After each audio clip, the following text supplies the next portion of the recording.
What's up, everybody? Welcome back to another UFC predictions card.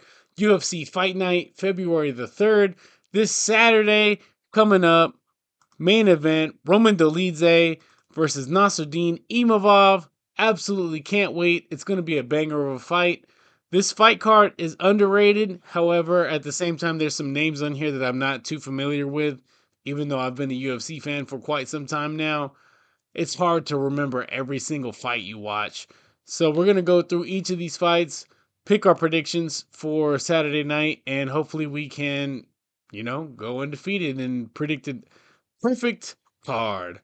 Last week we did horrible. I think I only got 12 right out of 12 fights. So that means I went 2 for 10.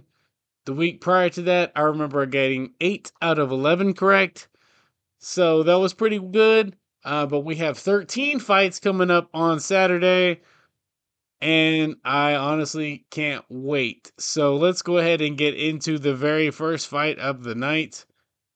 It's looking like it's going to be Jamal Pogues at 10-4 versus Thomas Peterson at 8-1. Heavyweight fight.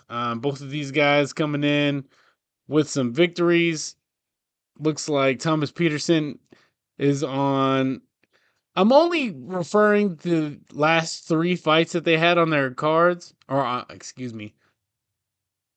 I'm only referring to the last three fights of their careers when you look at the cards that I've made. So Thomas Peterson is 3-0 in his last three. Pogues is 1-2 in his last three, or excuse me, 2-1 in his last three, with his last fight being a loss. We're gonna go ahead and assume that Peterson's gonna get this one done. He's got more knockout victories. It looks like Pogues is more of a decision fighter. I believe that Peterson will get a finish before this fight goes the distance. So let's go ahead and move on to our second fight of the night. Markel Medeiros 8-1-0 versus Landon Quinones 7-2-1. Men's lightweight bout. Man, I mean, I don't know what to really say about this fight. Medeiros is incredible. He's undefeated in his last three, and Quinones losing his UFC debut against Hakparas via decision. Medeiros making his UFC debut after his last victory coming at Dana White's Contender Series against Isakov via KO. This is a tough matchup. Not really sure who I think can win this one. I mean, they both have knockout victories, decision wins. But I believe if we're going to be on the correct side, let's go ahead and roll with Medeiros in this one in his UFC debut to get it done against Quinones and keep his UFC streak, or his, well, since he's making his debut, staying undefeated in the UFC. So that's a good matchup. Up next, I love women's fights in the UFC. That's what I'm here for. Women's MMA. But up next, women's flyweight, Luana Carolina 9-4-0 versus Julia Stoliarenko 11-8-2. This is a great matchup in the women's division. Carolina coming off of a victory while riding a two-fight losing streak, and Stoliarenko coming in off of a win against Molly McCann via submission, a loss to Chandler, and another victory against Julia Rose Clark via submission at UFC 276. This is a tough matchup to really score. I'm not really sure who's going to get the victory. If Carolina can keep the fight off the ground, I think that she can actually get this one done on her feet and score either a knockout win and outstrike Stoliarenko for the judges to give her the decision. However, if Stoliarenko is able to get Carolina on the ground, it could be a similar submission to what we saw when Ariane Lipski submitted Luana Carolina and she hyperextended her knee. Stoliarenko is very notorious for going ahead and breaking it by all means. Like, you have the submission hold, you have the option to either hold it in place or let the fighter, and let the fighter tap, or you can just go ahead and snap it. Stoliarenko is one of those girls that will absolutely snap it. So, tough fight. We're gonna go with Carolina in this one. I think she's gonna be able to bounce back after, well, she's riding she has a victory against Petrovich, but she's also riding a 2-fight losing streak before that. I think Carolina stays on track, gets the victory over Stoliarenko, and we move on. Even though she lost to McCann via KO and Stoliarenko defeated her via submission. I think that's going to be the deciding factor, is that Carolina's going to be able to keep the fight on the standing up. Stoliarenko will not be able to outstrike her. Next fight, men's featherweight. Zhang Yong Lee 10-1-0 versus Blake Builder 8-1-1. Both of these fighters coming in with pretty decent records. Blake Builder's only loss coming against Nelson in his last bout. And honestly, this is an interesting matchup. Zhang Yong Lee coming in from the road to UFC. He's undefeated in the UFC so far. If you want to say he's 3-0, if you want to just say he's 1-0 because he technically wasn't in the UFC when he was competing on the television series. He's a tough fighter, man. And I think that while Builder puts up a good matchup, I do see Lee getting the victory. So let's go ahead and mark Lee down in this matchup. On to the next fight of the night. Themba Gorimbo 11-4-0 versus Pete Rodriguez 5-1-0. Interesting matchup at men's welterweight. Pete Rodriguez has only had 6 fights in his MMA career, and he's already in the UFC. Looks like his last victory coming against Mike Jackson via knockout in the first round. Mike Jackson, probably most famous for beating CM Punk, years ago, getting blacklisted from the company and then coming back to the company. I don't know exactly how good of a victory that is for him. He also has a loss to Jack Della Maddalena, who's one of the premier welterweights in the UFC, top 15. Then we've got Themba Gorimbo with victories over Sato and in Fury FC against a Rodriguez via decision. Gorimbo is 1-1 in the UFC, as well as Pete Rodriguez is 1-1 in the UFC. Interesting matchup. We're going to go ahead and lean with the veteran in the MMA octagon on this one, and we're going to go ahead and roll with Gorimbo in this next matchup. I think that with his size being 6'1" versus 5'9" and 77-inch wingspan versus 71-inch wingspan, he's going to get the dub over Rodriguez. And we're going to go ahead and pick Gorimbo for the next fight. So, on to the next fight of the night. Azat Maksum 17-0-0 versus Charles Johnson 13-6-0. This one seems kind of like a lopsided fight. Undefeated fighter from Kazakhstan, Azat Maksum. He's only 5'8" with a 70-inch wingspan versus Charles Johnson 5'9" with a 70-inch wingspan. Maksum undefeated in his last 3. Undefeated in his last 17. And Charles Johnson is riding a 3-fight losing streak. So this one seems to be a easy prediction. We're easily going to pick Maksum to defeat Charles Johnson. Likely via finish, but either way, I do believe he will get it done on the cards.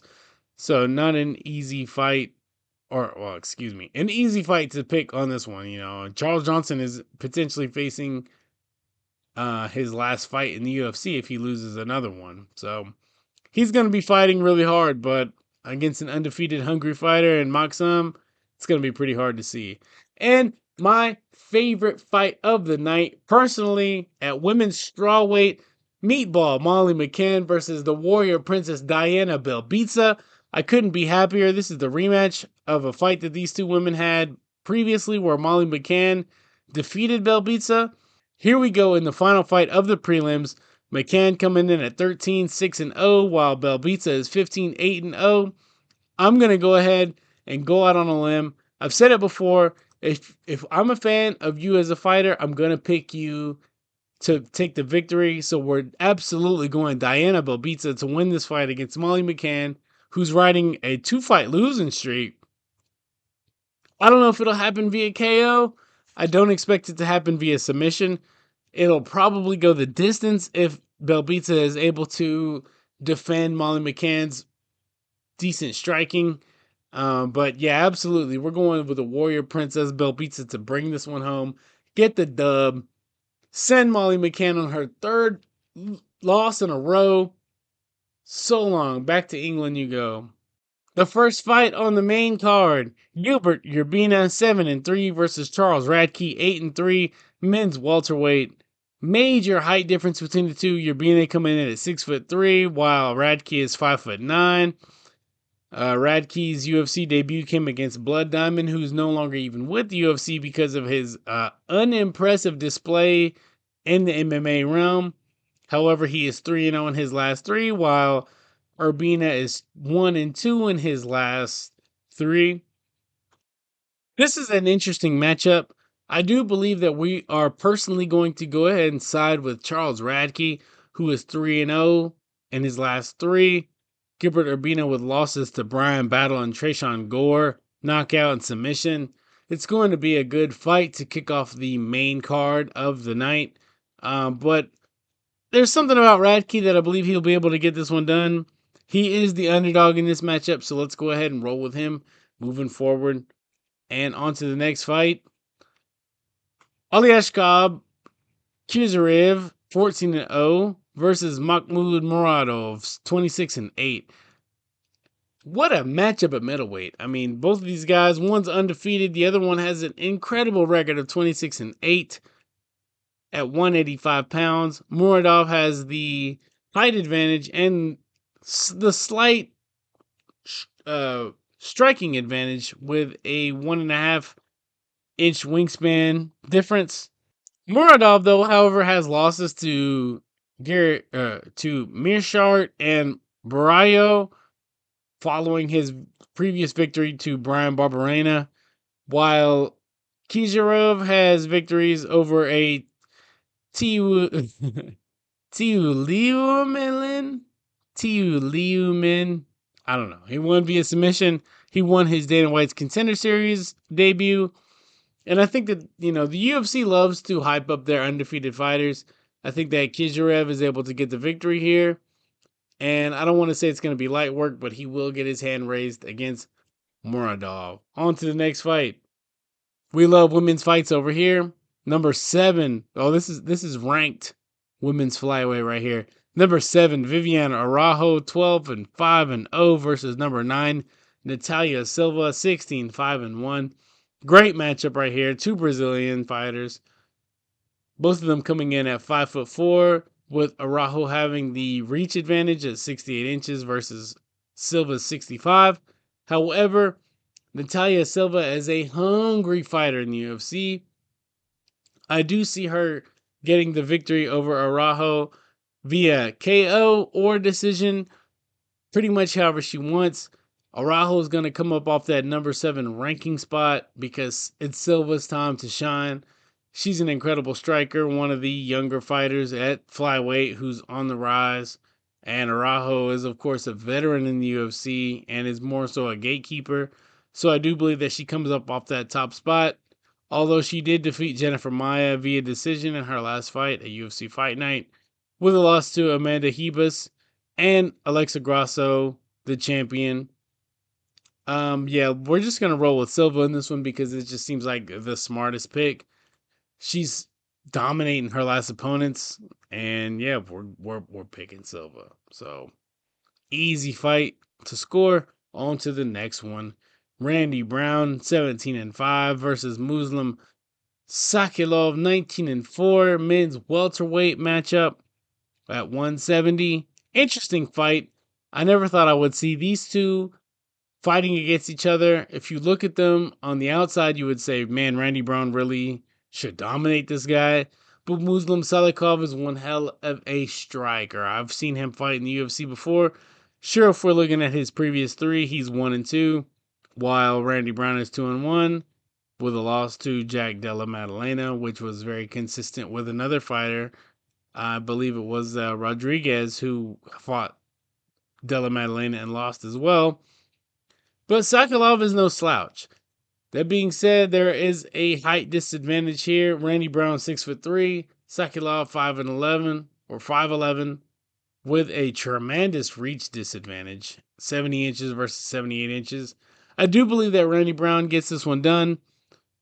moves himself up in the welterweight division just slightly. Silakov heading towards retirement, and we'll see what Randy Brown does from here after this victory. Should he pull it out? On to the co-main event of the night. Ronald Moisiano, 17-5-1, the number 13 men's lightweight contender, versus number 15 men's lightweight contender Drew Dober, 27-12. Drew Dober has had a lot of fights in the UFC. Both of these fighters are coming off of wins after losing their last fight before that. Drew Dober has shown that he can strike. He knocked out Bobby Green. He lost via knockout to Matt Frevola, and then he knocked out Ricky Glenn. While Moisiano is a ground expert fighter. If Moisiano is able to get the fight to the ground, then Drew Dober may be in trouble. We may see Dober getting submitted, as he did against, an Islam Makhachev. However, I am going to pick Dober in this matchup. I said it in the Belbita matchup. If I'm a fan of you, then I'm going to pick you to win the fight of the night. We're going to go with you on the parlay. Drew Dober, get it done against Moisiano. He's going to keep the fight standing up. He's going to prevent the takedown, and he's going to either score the KO victory or he's going to win on the cards. So let's go, Drew Dober. We believe in you over here. And the final fight of the night, the main event of the night. Men's middleweight, number 8, Roman Dolidze, 12-2, versus number 11, Nasruddin Imavov, 12-4. What a tremendous matchup. This could be a main card fight on any of the UFC numbered events. Terrific matchup. Dolidze coming off of a loss to Marvin Vettori. Imavov losing via no contest. Well, it was a disqualification, no contest versus Chris Curtis. And then his previous fight coming to a loss against the middleweight champion. Previous middleweight champion, Sean Strickland, lost via unanimous decision. His only victory coming against Joaquin Buckley in his last 3, while Dolidze was able to handle Hermanson and Phil Haas via KO. Dolidze is one hell of a striker. There's no question about it. But Marvin Vettori made him look like light work. I do believe that Imavov is able to take this fight to the ground and, potentially win this fight on the card or on the scorecards. I do expect Dolidze to come up off of his number 8 spot, Nasruddin Imavov to move up. We're going with Imavov in the main event to take the victory. At which point we did put together a parlay for this one. Now, I don't condone on sports betting, but for myself personally, let's just go over all the picks that we made for the night. We made a parlay already, and we'll see what the potential payout is. So, Thomas Peterson was the favorite, -170. Medeiros was the favorite, -150. Luana Carolina was the underdog, +100. Jung Lee was the favorite, -150. Timba Gorimbo was the favorite, -250. Azat Maksum was the favorite, -200. Diana Belbita was the underdog, +240. Come on, Belbita, I believe in you. Charles Radke was the underdog, +162. Kizarev was the favorite, -170. Silva was the favorite, -350. Randy Brown was the favorite, -225. Drew Dober was the underdog, +150. And Imavov was the favorite, -163. We put $1 up on it. Brings us to some incredible odds. Okay, well, it's not going to show it to us. But anyways, $1, 13 fights, potential payout is $3,000 because there's a boost involved because I use Bet365. These are my predictions. I'm pretty confident in them. I don't know for certain if they're going to be correct. 13 for 13 is incredible. I've done it before in the past. It's been a while, but I do believe that I can get back on track with that. And hopefully we see a 13-0 card predictions at this fight night as we get ready, for another fight night. And then we'll be at UFC 298. It's going to be Volkanovski versus Ilya Topuria. We need to get some wins under our belt. Hopefully, we can win this card. And if not, we'll be back again next Saturday. Thank you for tuning in. These are just my predictions as this card unfolds. It's a fight night. Biggest fight of the night, Diana Belbita versus Molly McCann, number 2. Diana Belbita is going to get this one done. Potential tiebreaker coming up, as both of them will be 1-1. But we don't know. I do believe Belbita gets this one done this time, as Molly McCann is moving down a weight class. But we'll just have to wait and see. So, good luck to all the fighters. UFC Fight Night, February the 3rd, UFC Apex. And I will see you for my monologue that I do every Sunday, and we will go from there. So, have a great rest of your nights, and adios.